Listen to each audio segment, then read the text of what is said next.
महाराष्ट्रातील तमाम माता आणि बहिणींचं आपल्या चॅनलवरती स्वागत आहे। तर बघा, लाडकी बहीण योजनेशी संबंधित अतिशय महत्त्वाची अपडेट आणि महत्त्वाचा निर्णय घेण्यात आलेला आहे।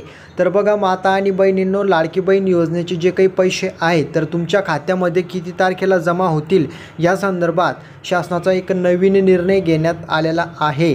तर जो काही निर्णय घेण्यात आलेला आहे तर तो काय, कुठल्या पद्धतीचा निर्णय घेण्यात आलेला आहे, तर लाडकी बहीण योजनेचे जे काही पैसे तर ते अकाउंटमध्ये येण्याची जी काही डेट आहे तर ती आता पुढे ढकलण्यात आलेली आहे। म्हणजे याचा अर्थ असा आहे की तुम्हाला जे काही पैसे आता येणार होते तर ते आता लेट येणार आहे। तर समोरच्या काय तारखा जाहीर झालेल्या आहेत ते मी तुम्हाला सांगणार आहे। आणि तुमच्या अकाउंटमधून जे काही पैसे कपात झालेले आहेत, बघा, भरपूर माता आणि बहिणींच्या अकाउंटमधून पैसे बँकेने कापलेले आहेत, तर त्यांच्यावरती कारवाई करण्यासंदर्भात एक नवीन ऑफिशियल अपडेट समोर आलेली आहे। तर जी काही ऑफिशियल अपडेट आणि जो काही तात्कालिक निर्णय घेण्यात आलेला आहे आणि आजचा जो काही एकनाथजी शिंदे साहेबांनी काय माहिती दिलेली आहे तर तीच मी डिटेलमध्ये देणार आहे की भाषणमध्ये साहेबांनी काय माहिती दिलेली आहे आणि काय नवीन निर्णय घेण्यात आलेला आहे। तर व्हिडिओ अतिशय महत्त्वाचा आहे, त्याच्यामुळे न स्किप करता सर्व माता बहिणींनी व्हिडिओला शेवटपर्यंत पाहायचं आहे। चॅनलवरती नवीन नसाल तरी चॅनलला सबस्क्राईब करून घ्या, लाईक करा व्हिडिओला आणि या व्हिडिओला आत्ता जास्तीत जास्त माता आणि बहिणींपर्यंत शेअर करून टाका। तर माता आणि बहिणींनो, व्हिडिओला आपण स्टार्ट करूया। तर बघा, चॅनलला सबस्क्राईब करून घ्या, व्हिडिओला लाईक करून द्या आणि आता शेअर करा। तर व्हिडिओला आपण स्टार्ट करूया। तर बघा, माता आणि बहिणींनो, भरपूर आपल्या जे काही लाडक्या बहीण योजनेच्या महिला उमेदवार आहेत ज्यांनी फॉर्म भरलेला आहे त्याच्यामध्ये अशा भरपूर महिला उमेदवार आहे की त्यांच्यासोबत प्रकार घडलेला आहे। त्यांच्या बँक खात्यामध्ये पैसे आलेले आहेत परंतु ते काही कारणास्तव कापलेले आहेत। आता ते कशामुळे कापले गेले आणि त्याच्यावरती तुम्हाला ऑप्शन काय आणि त्या संदर्भात ऑफिशियल निर्णय काय घेण्यात आलेला आहे आणि ज्यांना पैसे आलेले नाही आहे तर त्यांना पैसे कधी येतील ते पण मी तुम्हाला सांगणार आहे। आणि नवीन तारखा पुढे ढकलण्यात आलेल्या आहे तर त्या कोणत्या तारखा आहे ते पण मी तुम्हाला सांगतो। तर बघा, सगळ्यात अगोदर माता आणि बहिणींनो लक्षात घ्या, 31 ऑगस्टच्या अगोदर ज्या माता आणि बहिणींनी अर्ज करून फॉर्म भरून दिलेला आहे तो फॉर्म मंजूर झालेला आहे, त्याच्यानंतर त्यांचं आधार लिंकिंग पण झालेलं आहे, अशा माता बहिणींना 3000 रुपये भेटलेले आहेत। आणि ज्यांनी 1 सप्टेंबर नंतर फॉर्म भरलेला आहे, 1 सप्टेंबर नंतर फॉर्म भरून आधार लिंकिंग त्यांनी केलेलं आहे तर त्या माता बहिणींना आता डायरेक्टली 1500 रुपये भेटणार आहेत। त्यांना 4500 रुपये भेटणार नाही आहेत, लक्षात घ्या, 1500 रुपये भेटणार आहेत। आणि दुसऱ्या तिसऱ्या हप्त्याबाबतीत अपडेट अशी आहे की जो काही दुसरा तिसरा हप्ता आहे तो लेट तुम्हाला भेटणार आहे। आता संपूर्ण प्रकार काय आहे तेच मी तुम्हाला सांगतो। तर बघा, अगोदर बँकेमध्ये ज्या माता आणि बहिणींसोबत अगोदर सर्व माता बहिणींनी लक्षात घ्या की तुमच्या बँक खात्यामध्ये तुम्हाला आताच्या आता चेक करायचं आहे। व्हिडिओ पहिले पूर्ण पाहून घ्या, मग चेक करा की तुमच्या बँक खात्यामध्ये पैसे आलेले आहेत किंवा नाही आलेले, ते तुम्हाला चेक करून घ्यायचे आहेत।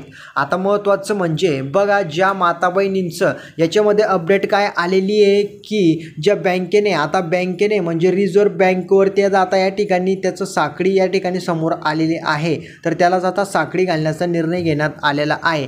तर बघा, ज्या माता बहिणींचं बघा लक्षात घ्या एक निर्णय कसा घेण्यात आलेला आहे, ज्या माता आणि बहिणींचं काही महिला उमेदवार त्यांना पैसे आले पण काही कारणास्तव त्यांचं अकाउंट मेंटेन नव्हतं तर या कारणामुळेच बँकवाल्यांनी त्यांचे पैसे कपात केले, त्यांचे पैसे कापले आणि ते लाडक्या बहिणींना म्हणजे बहिणींना मिळालेले नाही। म्हणजे शासनाने त्यांच्या अकाउंटमध्ये टाकले पण काही कारणास्तव बँकवाल्यांनी ते पैसे कापले तर बँकवाल्यांना बी आता दणका बसणार आहेत। तर त्या माता आणि बहिणींना पैसे भेटले नाही बँकवाल्यांनी कापल्यामुळं, तर त्या संदर्भात निर्णय असा घेण्यात आलेला आहे। जे आपले सचिव आहेत महाराष्ट्र राज्याचे, त्यांचं नाव अनूप कुमार, लक्षात घ्या, अनूप कुमार यादव आहेत। तर अनूप कुमार यादव साहेबांनी निर्णय घेतलेला आहे की जे काही रिझर्व्ह बँक आहे त्यालाच आता साखळी घालण्याचा निर्णय त्यांनी घेतलेला आहे। तर त्यांना रिझर्व्ह बँकेंना डायरेक्टली अनूप कुमार साहेब जे आपले महाराष्ट्र राज्याचे सचिव ते लेटर पाठवणार आहेत। ज्या महिलांचे पैसे कापलेले आहेत, ज्या माता बहिणींचे पैसे कापलेले आहेत तर त्यांना ते पैसे वापस मिळतील या संदर्भात ते परिपत्रक असेल, अशा पद्धतीचे त्याच्यामध्ये निर्णय असतील। आणि आता समोरचे जे काही हप्ते त्याच्यामध्ये जे काही आपले लाडकी बहीण योजनेचे पैसे येणारे माता आणि बहिणींनो तुमच्या बँक खात्यामध्ये ते सुद्धा कापले जाणार नाही आहेत। अगोदर सुद्धा आदेश दिलेले होते की कुठल्याही लाडक्या बहिणीच्या खात्यात पैसे जर शासनाने पाठवले तर जे काही पैसे पाठवले जात आहे तर ते तुम्ही कापू नका, परंतु बँकवाल्यांनी ऐकलं नाही आणि त्याच्यासाठी त्यासाठीच अनुप कुमार यादव साहेब आता रिझर्व्ह बँकेला लेटर पाठवणार आहे। या संदर्भात ही अपडेट आहे। म्हणजे तुमचे अगोदर कापलेले पैसे तुम्हाला भेटू शकतात आणि जे समोर चालून तुमचे जर समजा कापण्यात येणार आहे तर ते कापले जाणार नाही, हे पैसे कपात होणार नाही। त्या संदर्भात हा निर्णय घेण्यात आलेला आहे। तरी तुमच्यासाठी गुड न्यूज आहे आणि बँकवाल्यांना दणका बसणारच आहे या गोष्टीचा। आता महत्त्वाचं म्हणजे समोरची अपडेट काय, कुठली तारीख जाहीर करण्यात आलेली आहे। तर बघा, काही महिला उमेदवारांनी जे काही आपल्या माता बहिणी आहेत त्यांनी समजा जर राजीव गांधी जे काही संजय गांधी राजीव गांधी जी काही योजना या ठिकाणी आहेत तर ती योजनेचा लाभ ज्या काही माता बहिणी घेत आहेत तर त्या माता बहिणींना आता लाडक्या बहिणीचा लाभ घेता येणार नाही आहे। ही योजना त्यांना लागू होणार नाही आहे। जर तुम्हाला अगोदर जरी पैसे आलेले आहेत, आता समजा काहींना 3000 रुपये आलेले तर ते पैसे वसूल केले जाणार आहेत, ते तुमच्याकडनं वापस घेतले जाणार आहेत। हा महत्त्वाचा निर्णय घेण्यात आलेला आहे एकनाथजी शिंदे साहेबांकडून। जर तुम्ही अगोदर ज्या काही योजनेचा लाभ घेत आहेत गांधी योजनेचा तर त्याच्यामधून तुमचे जे काही पैसे तर ते तुमच्याकडनं जर अगोदर तुम्हाला भेटलेले लाडक्या बहिणीचे तर ते तुमचे वसूल केले जाणार आहे आणि समोरचे जे काही हप्ते तुम्हाला दुसरा तिसरा हप्ता लाडक्या बहिणी योजनेचा तर तो तुम्हाला भेटणार नाही आहे। तुम्हाला फक्त एकच योजनेचा लाभ घेता येईल अशी एक बातमी शिंदे साहेबांकडून समोर आलेली आहे। तर हे तुम्हाला लक्षात ठेवायचं आहे। आणि आता महत्त्वाचं म्हणजे ज्या काही नवीन तारखा जाहीर करण्यात आलेल्या आहेत तर त्या काय आहे की बघा, तुम्हाला तुमच्या बँक खात्यामध्ये पैसे कधीपर्यंत येतील तर तुमच्या बँक खात्यामध्ये पैसे येतील 17 ते 19 तारखेच्या दरम्यान। तर हीच नवीन ऑफिशियल अपडेट आहे, हीच तारीख जाहीर करण्यात आलेली आहे। आता ज्यांना पैसे आले नाही आणि ज्यांना 1-2 दिवसात येणार नाही त्यांनी टेन्शन घेऊ नका। 17 ते 19 तारखेच्या दरम्यान तुमच्या खात्यामध्ये 4500 रुपये आणि ज्यांचे पैसे अगोदर 3000 आलेले आहेत त्यांना लक्षात घ्या, त्यांना डायरेक्टली या ठिकाणी 1500 रुपये त्यांच्या बँक खात्यामध्ये जमा होतील, अशी ही अपडेट समोर आलेली आहे। तर सर्वांनी आपलं बँक अकाउंट आधार लिंकिंग वगैरे सगळं केलेलं असेल, ज्यांचं बाकी त्यांनी करून घ्या। तुम्हाला डेफिनेटली पैसे 17-19 तारखेला भेटणार आहेत।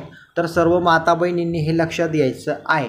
आय होप व्हिडिओ लक्षात आला असेल, पूर्ण माहिती लक्षात आली असेल। याच्यामध्ये काही नशीन समजलेलं तर कमेंटमध्ये विचारा, व्हिडिओला लाईक करा, माता बहिणींपर्यंत जास्तीत जास्त शेअर करा आणि चॅनलवरती नवीन असाल तर सबस्क्राईब करायला मात्र विसरू नका। चॅनलला सबस्क्राईब करून घ्या, समोरच्या अपडेट मी तुम्हाला वेळोवेळी देणार आहे।